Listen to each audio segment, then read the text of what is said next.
Look up at the night sky in late summer, specifically on the full moon of the Hindu month of Shravan.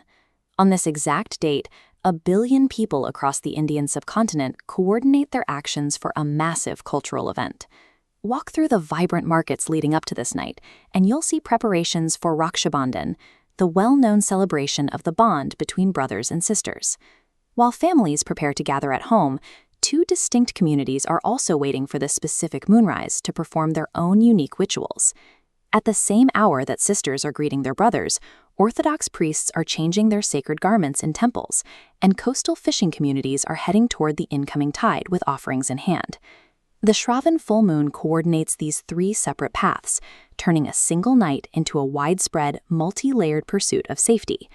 To understand how this works, we look at the most famous of these three festivals. The name itself describes the goal.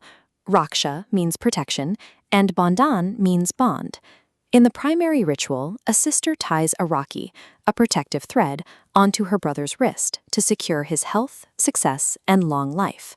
The brother then fulfills his side of the pact, offering gifts and making a formal promise to ensure his sister's safety for as long as he lives. A moment of wonder. These threads are exchanged by the millions, filling shops with dense clusters of vibrant red and gold. This ritual creates a formal, physical promise of safety shared between family members. This tradition relies on historical and mythological stories to give that simple thread its weight. One story follows Lord Krishna and Draupadi.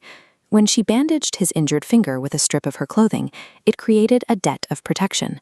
Later, Krishna provided divine intervention during her time of greatest need in the royal court. Another story describes how goddess Lakshmi tied a thread to King Bali to secure a favor that brought her husband home safely.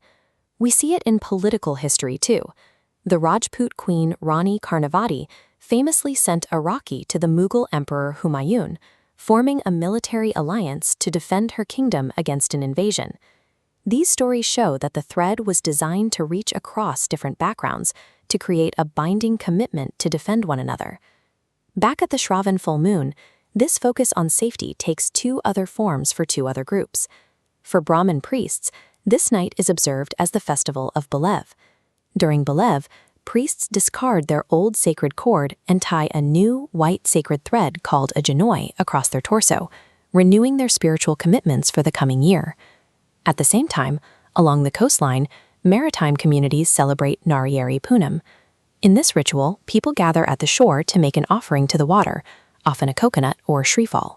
It is a request for calm seas and safe travel as the monsoon season begins to end. Whether it is a thread on a wrist, a cord on a chest, or an offering to the sea, each community is using their own tools to ask for the same thing: safety. What links a sister's thread, a priest's cord, and a sailor's coconut? These three traditions share a singular focus: securing a guarantee of safety for the year ahead. By performing these rituals at the same time, these different groups share a common message of respect and goodwill, known as Sadbhavana.